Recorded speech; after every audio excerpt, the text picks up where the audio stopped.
Hello, আপনাদের সবাইকে welcome জানিয়ে শুরু করছি আজকে নতুন একটি ভ্লগ। আমি শর্মিষ্ঠা। আশা করি আপনারা সবাই খুব ভালো আছেন, সুস্থ আছেন, আর আমরাও বেশ ভালো আছি। ঘড়িতে সময় এখন সকাল 10টা। আজ ঘুম থেকে অনেক আগে উঠে গেছি। ভাবলাম সকালের কিছু কাজ আছে, সেগুলো সেরে একবারে স্নান করে নিই। স্নান সেরে পুজোটা দিলে না অনেকটা কাজই মনে হয় এগিয়ে যায়। আর তাছাড়াও আজকে ও বাড়িতে রয়েছে, তাই ভাবলাম একবারে সকালে পুজোটা সেরে তারপরেই বাকি কাজগুলো করি।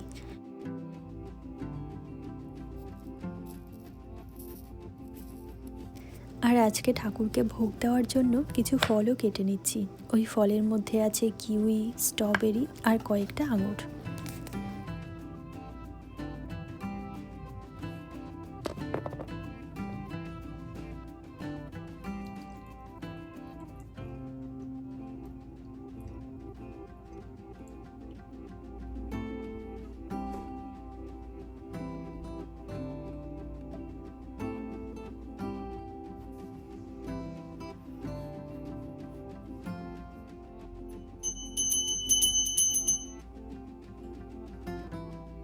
তো চলুন, এদিকে আমার পুজো তো শেষ। আর যেদিন আমি এরকম সকালে পুজো দিয়ে দিতে পারি না, ওই দিন সারাদিন আমার মনটা খুব শান্তিতে কাটে। তো যাই হোক, পুজো শেষ করার পর আমি গিয়েছিলাম সোজা রান্নাঘরে দুজনের জন্য চা বানাতে।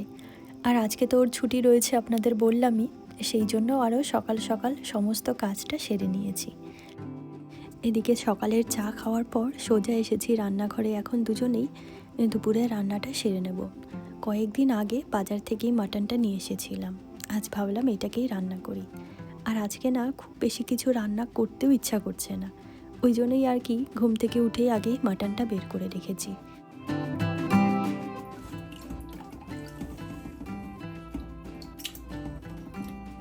তবে জানেন তো, এদেশের বেশিরভাগ দোকানেই মাটনটা খুব একটা ভালো পাওয়া যায় না। এই যে যেমন দেখুন না, এখানে খুব বেশি একটা চর্বিও নেই, আর হাড় সেটাও খুবই কম রয়েছে। বেশিরভাগটা ওই সলিডের ওপরেই রয়েছে। আর সেই জন্যই না এখানের এই মাটন আমাদের খেতে খুব একটা ভালো লাগে না। এদিকে মাটনগুলোকে খুব পরিষ্কার করে ধুয়ে নিয়েছি। আর এখানের মাটনের পরিমাণ ছিল 700 গ্রামের থেকে একটু কম, যেটা আমাদের ভারতীয় টাকায় দাম নিয়েছে 1300 টাকার কাছাকাছি। তো যাই হোক, চলুন। এদিকে মাটনটা ধোয়ার পর দুজনে মিলে লেগে পড়েছি দুপুরে রান্না করার জন্য।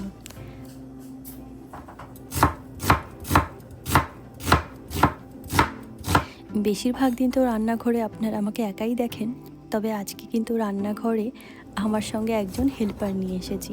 এর পেছনে একটা কারণ আছে। ইন্ডিয়া বাংলাদেশের খেলা হলে আমরা বরাবরই দুজন খুব ইন্টারেস্ট নিয়ে দেখি। ও অবশ্যই নিজের দেশকে সাপোর্ট করে সব সময়, আর আমি সব সময় আমার দেশকে সাপোর্ট করি। সেখানে আমরা দুজন বেট লড়েছিলাম, যদি বাংলাদেশ জিতে যায় তাহলে আমি তোমাকে ভালো কিছু একটা আজ রান্না করে খাওয়াবো, আর যদি ইন্ডিয়া জিতে যায় তাহলে আজকে রান্নার দায়িত্ব তোমার। তো ব্যাস, এইটুকুই ছিল আমাদের শর্ত। আর বাকিটুকু তো আপনারা রান্নাঘরের দৃশ্য দেখে বুঝতেই পারছেন। আজকে কিছু না বলতেই দেখলাম রান্নাঘরে চলে এসেছে।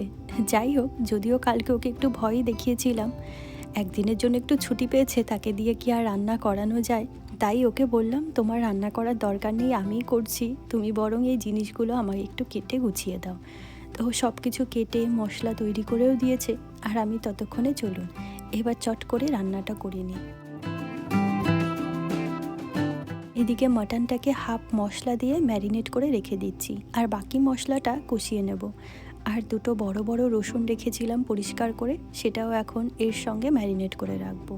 আর এই গোটা রসুন না মাটন কিংবা চিকেনে খেতে আমরা দুজনেই খুব ভালোবাসি। তো যাই হোক, চলুন এটাকে এখন ঢেকে রেখে দিই আর বাকি জিনিসের প্রিপারেশনটা তৈরি করে ফেলি। আর এদিকে আগে থেকে কিছু ডুমো ডুমো করে আলু কেটে রেখেছিলাম, সেটাকেই এখন একটু হলুদ লাগিয়ে নিচ্ছি। আর ওই চালটাকে ভালো করে ধুয়ে কিছুক্ষণের জন্য ভিজিয়ে রাখলাম। প্রথমে ভেবেছিলাম মাটনের একটা ঝোল আর সাদা ভাত রান্না করব। কিন্তু পরে আবার ভাবলাম মাটনটা যেহেতু খুব একটা ভালো না, সলিডের পরিমাণ বেশি রয়েছে, তাই সেটাকে দিয়ে মাটন বিরিয়ানি বানিয়ে ফেলি। কারণ ওই মাটনের ঝোল না সলিড মাংসতে খুব একটা ভালো লাগে না খেতে। তো যাই হোক, এদিকে আলুগুলোকে ভাজার জন্য বসিয়ে দিয়েছি লবণ দিয়ে। আর ওখানে যে চালটাকে রেখেছিলাম ভিজিয়ে, সেটাকেই এখন দিয়ে দিচ্ছি।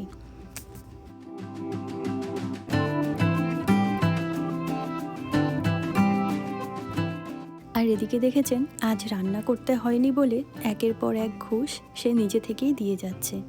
সকালবেলা এসেছিল ওই পেঁয়াজ, রসুন, টমেটো আর যা যা লাগবে সেগুলো কেটে দেওয়ার জন্য, আর এখন এসেছে আবার লেবুর শরবত বানিয়ে নিয়ে। তো যাই হোক, রান্না করতে করতে শরবত খাচ্ছিলাম, বেশ ভালোই লাগছিল। ততক্ষণে আমার এদিকে ভাতটাও হয়ে গেছে, আর এটা গরম ছিল বলে ওই এসেছিল ভাতটাকে এদিকে উপর দেওয়ার জন্য। তো যাই হোক, চলুন, এদিকে আমার বিরিয়ানির চালটাও সিদ্ধ হয়ে গেছে, ওই যেমনটা করে আর কি, 60% মতন সিদ্ধ করে নিয়েছি কিছু গোটা গরম মশলা, সাজিরা, সামরিচ এইগুলো দিয়ে। আর এদিকে আমার আলুটাও ভাজা হয়ে গেছে।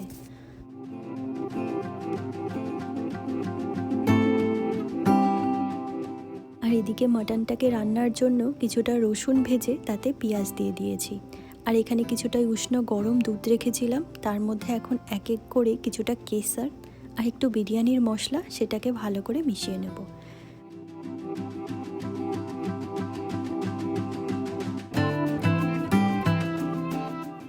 তবে আজকের এই সরঞ্জাম দেখে আপনারা একেবারেই ভাববেন না যে আমি খুব অথেন্টিকভাবে আজকে বিরিয়ানি রান্না করছি। একেবারেই না, কারণ সেটা করতে অনেক সময়ের প্রয়োজন হয়। আর আজকে যেহেতু অত সময় নিয়ে রান্না করার ইচ্ছা ছিল না, তাই জন্যই ভাবলাম যে আজ ওই মাটন বিরিয়ানি রান্না করি, তাহলে তাড়াতাড়ি হয়ে যাবে।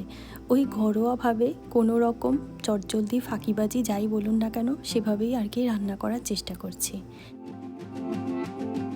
আর এদিকে এখন মশলা থেকে তেল তো ছেড়ে এসেছে, তাই আগে থেকে যে মাটনটাকে ম্যারিনেট করে রেখেছিলাম সেটা দিয়ে দিলাম। আর খাসির মাংসে টমেটোটা খুব কম হয় ব্যবহার করা, তবে আজকের দিনে ভাবলাম টমেটো একটু দিয়েই দিই, যেহেতু বিরিয়ানি রান্না করছি সেই জন্য। তো চলুন, এখন একটু একটু করে এই মাটনটাকে কষাতে থাকি।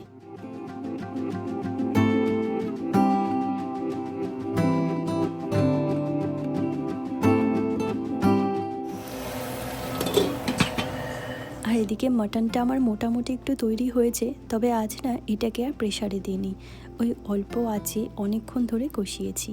আর এখন এর উপর থেকে একটু ওই সানরাইসের যে বিরিয়ানি মশলাটা আছে সেটা দিয়ে দিলাম, আর উপর থেকে একটু গরম মশলাও দিয়ে দিয়েছি, একটু কেওড়া জল, গোলাপ জল আর একটু মিঠা আতরও দিয়ে দিয়েছি। ব্যাস, এটাকে এখন ওই 2-3 মিনিট মতন ঢেকে রেখে নামিয়ে দেবো।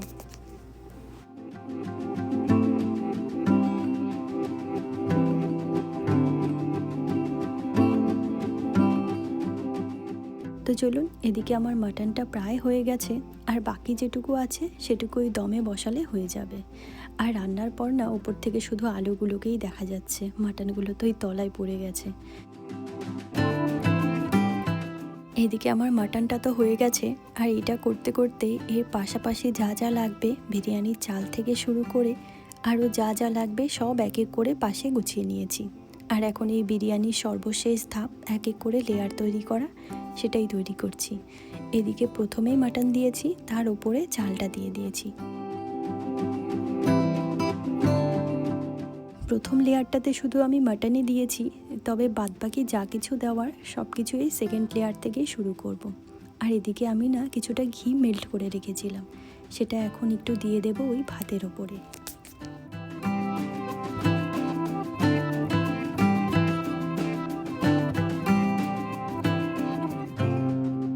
এদিকে ঘি দেওয়ার পর এক এক করে বিরিয়ানির যে মশলাটা দেখিয়েছিলাম প্রথম দিকে, সেটাই একটু দিয়ে দিলাম। এবার একটু গোলাপ জল, কেওড়া জল, মিঠা আতর, কিছুটা ধনেপাতা আর আগে থেকে যে গরম দুধের মিশ্রণটা বানিয়ে রেখেছিলাম সেটা একটু একটু করে উপর থেকে দিয়ে দেব।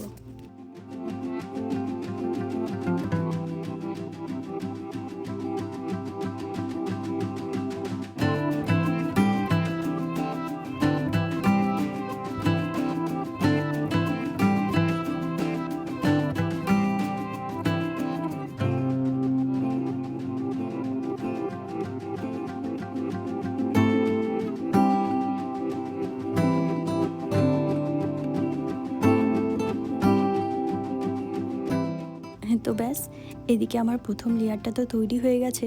এখন বাকি যে চালটুকু ছিল সেটা সবটাই এর মধ্যে দিয়ে দিলাম, খুব বেশি লেয়ার আর তৈরি করলাম না। আর এখন বাকি যে জিনিসগুলো এর আগে ওর মধ্যে দিয়েছিলাম সেগুলো তো দেবই, তাছাড়াও এর মধ্যে উপর থেকে একটু মাটনের ঝোলও দিয়ে দিয়েছি। আর ওই যে ঘি দিয়ে দিলাম এখন বাকি যেটুকু ছিল। আর ওই এক এক করে এখন ওই পেঁয়াজের বেরেস্তা থেকে শুরু করে বিরিয়ানির মশলা, ওই গোলাপ জল, কেওড়া জল, মিঠা আতর, সেই দুধটা রেখেছিলাম, বাকি সবটুকু এখন ওপর থেকে দিয়ে দেবো। আর এই যে মিঠা আতর, গোলাপ জল, কেওড়া জল, এগুলো না এই দুধটার মধ্যে মিশিয়েও দেওয়া যায়, তবে আমি আর ওভাবে দিলাম না, আমি একেবারেই সরাসরি দিয়ে দিয়েছি। তো ব্যাস, এদিকে মোটামুটি সব কিছু তো দিয়েছি। আর একেবারে শেষে ওপর থেকে পেঁয়াজের বেরেস্তা, কয়েকটা কাঁচা লঙ্কা চিড়ে রেখেছিলাম সেটা, ধনে পাতা আর পুদিনা পাতা দিলেও ভালো হয়, তবে আমার কাছে আজ আর পুদিনা পাতাটা ছিল না, তাই দিতে পারলাম না। আর শেষের দিকে কয়েকটা লেবুর স্লাইস আর কয়েকটা সাদা ভাত রেখেছিলাম শেষের দিকে দেওয়ার জন্য। ব্যাস, সব কিছু সেট করে দিয়ে এখন এটাকে অ্যালুমিনিয়াম পেপার দিয়ে ঢেকে দেব। তো চলুন, এটা তো এখানে রেডি হয়ে গেছে।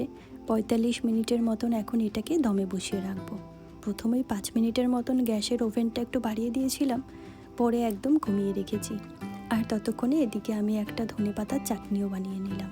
এর মধ্যে ওই ধনেপাতা, কিছুটা রসুন, এক টুকরো আদা, কয়েকটা কাঁচা লঙ্কা দিয়ে ভালো করে পেস্ট করে নিয়েছি। তবে এর মধ্যে পুদিনা পাতা দিলে খুব ভালো লাগে, তবে ওই যে বললাম আমার কাছে আজ আর ছিল না। শেষে এর মধ্যে একটু ব্রাউন সুগার আর তার সঙ্গে একটু রক সল্ট মিশিয়ে নিয়েছি। ব্যাস, ওদিকে চাটনিটাও রেডি, আর এদিকে আমার ঝটপট ফাঁকিবাজি বিরিয়ানিও রেডি। আর দাঁড়ান, আগে এটাকে এক পাশ থেকে ভেঙে সব কিছুর সঙ্গে ভালো করে মিশিয়ে নিই।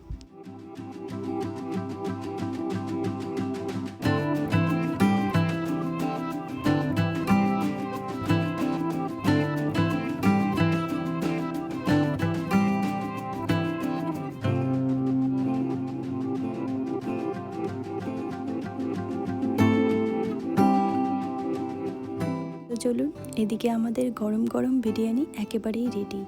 আর রান্না যখন হয়েই গেছে, বসে থেকে এতে আর কোনো লাভ নেই, তো গরম গরম প্লেটে নিয়ে বসে পড়ি। এদিকে গরম গরম বিরিয়ানি আর সঙ্গে কিছুটা স্যালাডও ছিল, আর তার সঙ্গে ছিল ধনে পাতার একটা চাটনি।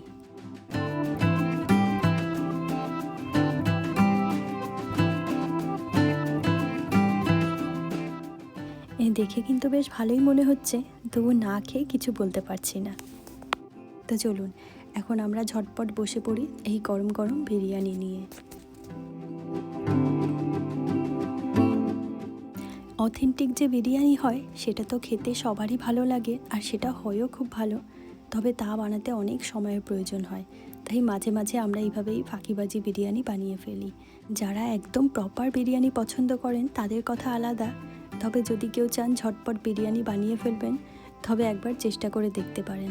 এটা দেখতে যেমন ভালো হয়েছিল, খেতেও কিন্তু বেশ ভালোই হয়েছিল। আর আজ খাবার খাওয়ার প্রায় 1 ঘন্টা পর আবার এসেছি কিছু ফল কেটে নেওয়ার জন্য।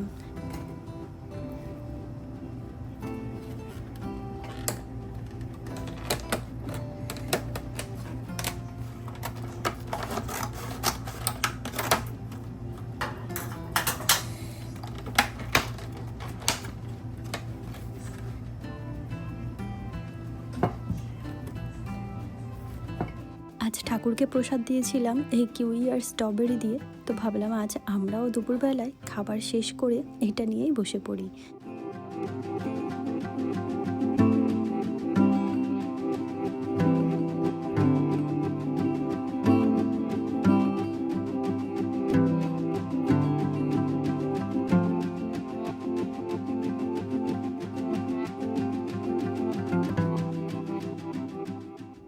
তো চলুন, এখানে আমার ফল তো কাটা হয়ে গেছে, আর এই দুটো ফলই একটু টক মিষ্টি, তাই এর ওপর থেকে এখন একটু রক সল্ট ছড়িয়ে দিচ্ছি, তবে খুবই সামান্য।